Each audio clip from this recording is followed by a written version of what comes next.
क्या अस्थमा साथ बैठने से, छूने से, एक साथ बैठ के खाना खाने से या ऑफिस या किसी जगह एक साथ काम करने से फैलता है?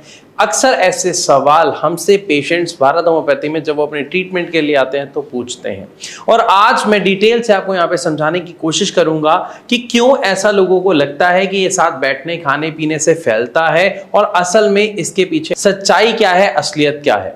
लेकिन उससे पहले आपको एक बात समझनी पड़ेगी कि अस्थमा जो समस्या है ये है क्या।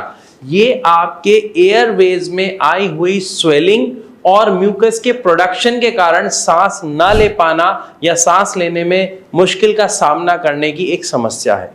और इस समस्या का जन्म कैसे होता है? जब कोई भी व्यक्ति, अक्सर जब उसे जुकाम हो जाता है, सर्दी खांसी हो जाती है, हम दवाई लेते हैं, ठीक हो जाती है, उसके बाद दोबारा हो जाती है, लेकिन हम इसे आई गई समस्या समझ के इग्नोर कर देते हैं। और जब काफी लंबे समय तक ऐसा चलता रहता है तो अक्सर उस व्यक्ति के शरीर में अस्थमा घर कर जाता है। इवन इसके साथ साथ एक और बहुत बड़ा कारण देखा जाता है कि जिस किसी की भी फैमिली बैकग्राउंड में किसी को अस्थमा रहा है तो उससे उसकी फैमिली के ही किसी सदस्य में यह समस्या आना, जिसको आप कहते हैं जेनेटिक प्रॉब्लम, ये अस्थमा का एक बहुत बड़ा कारण माना जाता है। तो यानी अगर हम बात करें मुख्य तौर पर दो सबसे बड़े कारण हमें जानने को या देखने को मिल रहे हैं अस्थमा होने के। अब इसी की दूसरी तरफ चलते हैं कि क्या ये साथ बैठने से, छूने से, खाने पीने से होता है?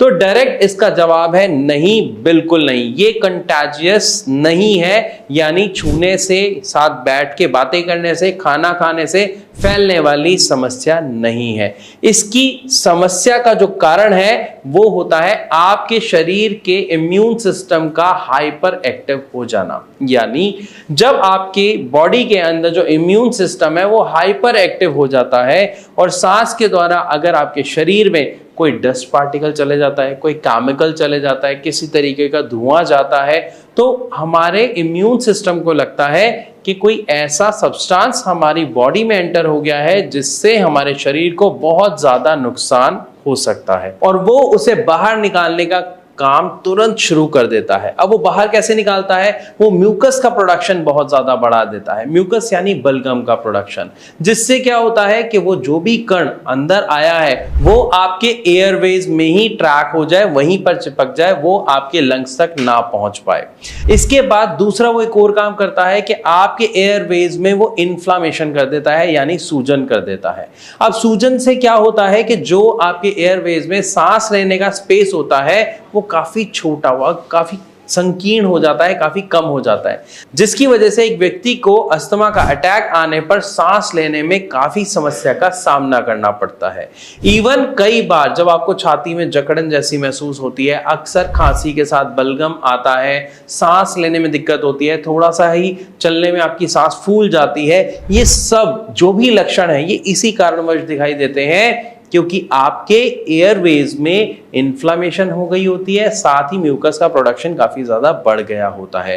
तो असल में ये जो अस्थमा की समस्या है ये किसी के छूने से, साथ बैठने से नहीं फैलती है। इसका कारण जो था वो मैंने आपको क्लियर कर दिया है।